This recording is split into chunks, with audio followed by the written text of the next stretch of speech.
2018ರಲ್ಲಿ BDA 321 ಎಕರೆ ಭೂ ಸ್ವಾಧೀನಪಡಿಸುತ್ತೆ. ಆ ಒಂದು ಜಾಗದಲ್ಲಿ ದಶಪಥ ಹೆದ್ದಾರಿಗೆ ಅಡಿಗಲನ್ನ ಹಾಕುತ್ತೆ. ಆ ಒಂದು ದಶಪಥ ಹೆದ್ದಾರಿ ಈಗ ರೆಡಿ ಆಗಿದೆ. ನಾಳೆಯಿಂದ ಸಂಚಾರ ಮುಕ್ತ ಆಗ್ತಿದೆ. ಈ ದಶಪಥ ಹೆದ್ದಾರಿ ಎಷ್ಟು ಹೈಟೆಕ್ ಆಗಿದೆ, ಏನೆಲ್ಲ ಹೈಲೈಟ್ಸ್ ಹೊಂದಿದೆ, ಖುದ್ದು ನೋಡ್ಕೊಂಡ್ ಬರೋಣ ಬನ್ನಿ. ದೃಶ್ಯದಲ್ಲಿ ನೋಡಬಹುದು, ಈಗಾಗಲೇ ದೀಪಾಲಂಕಾರದಿಂದ ಜಗಮಗಿಸ್ತಾ ಇರುವಂತಹ ರಸ್ತೆ ನಾಳೆಯಿಂದ ಸಂಚಾರ ಮುಕ್ತ ಆಗುತ್ತೆ. 2018ರಲ್ಲಿ ಈ ಒಂದು ದಶಪಥ ಹೆದ್ದಾರಿಯ ಕಾಮಗಾರಿ ಆರಂಭವಾಗುತ್ತೆ. ಬಿಡಿಎ 321 ಎಕರೆಯಷ್ಟು ಭೂಮಿಯನ್ನ ಸ್ವಾಧೀನಪಡಿಸಿಕೊಂಡು ಈ ಒಂದು ಜಾಗದಲ್ಲಿ ದಶಪಥ ಹೆದ್ದಾರಿ ಕಾಮಗಾರಿಯನ್ನ ಆರಂಭಿಸುತ್ತೆ. ಆರಂಭದಲ್ಲಿ ಈ ಒಂದು ರಸ್ತೆಯ ಕಾಮಗಾರಿಗೆ ಬಿಡಿಎ 400 ಕೋಟಿ ಅಂತ ಅಂದಾಜು ಮಾಡುತ್ತೆ.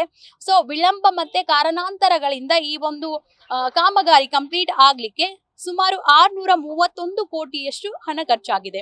631 ಕೋಟಿಯಷ್ಟು ಹೈಟೆಕ್ ಖರ್ಚಾದಂತಹ ಹೈಟೆಕ್ ರಸ್ತೆ ಇದು. ಸೊ ಪ್ರಮುಖವಾಗಿ ದಶಪಥ ಹೆದ್ದಾರಿ. ಈ ಒಂದು ಹೆದ್ದಾರಿಗೆ ಮಾಜಿ ಸಿಎಂ ಎಸ್.ಎಂ. ಕೃಷ್ಣ ಅವರ ಹೆಸರನ್ನ ಇಡಲಾಗ್ತಿದೆ. ಬಿಡಿಎ ನಾಡಪ್ರಭು ಕೆಂಪೇಗೌಡ ಬಡಾವಣೆಯ 9 ಬ್ಲಾಕ್ಗಳಿಗೆ ಈ ಒಂದು ರಸ್ತೆ ಸಂಪರ್ಕ ಕಲ್ಪಿಸಿಕೊಡುತ್ತೆ. ಪ್ರಮುಖವಾಗಿ ಈ ರಸ್ತೆಯ ಅಗಲವನ್ನ ನೋಡ್ತಾ ಹೋದ್ರೆ 300 ಅಡಿಯಷ್ಟು ಅಗಲವನ್ನ ಹೊಂದಿದೆ.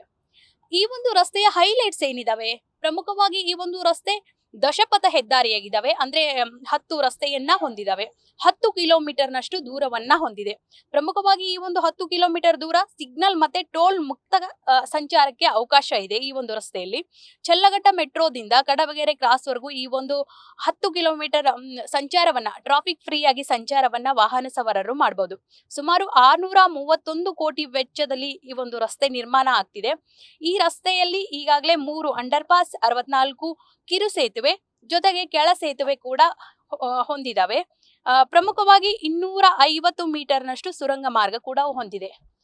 ಪ್ರಮುಖವಾಗಿ ಈ ಒಂದು 631 ಕೋಟಿಯಷ್ಟು ಖರ್ಚಾದಂತಹ ರಸ್ತೆ ಏನಿದೆ ತುಂಬಾ ಹೈಟೆಕ್ ಆಗಿದೆ. ಈ ಒಂದು ರಸ್ತೆ ಆರಂಭವಾದ್ರೆ ಈ ಭಾಗದ ಅಂದ್ರೆ ಬೆಂಗಳೂರಿನ ನಗರದಲ್ಲಿರುವಂತಹ ಟ್ರಾಫಿಕ್ ಜೊತೆಗೆ ಈ ಭಾಗದಲ್ಲಿಯೂ ವಾಹನ ಸವಾರರು ಟ್ರಾಫಿಕ್ ಮುಕ್ತವಾಗಿ ಓಡಾಡಬಹುದು. ಜೊತೆಗೆ ಇಂಡಸ್ಟ್ರಿಯಲ್ ಏರಿಯಾಗಳಿಗೆ ಕನೆಕ್ಟಿವಿಟಿ ಇಂಡಸ್ಟ್ರಿಯಲ್ ಏರಿಯಾಗಳಿಗೆ ಸಂಪರ್ಕವನ್ನ ಕಲ್ಪಿಸಿಕೊಡುವಂತಹ ರಸ್ತೆ ಇದಾಗಿದೆ.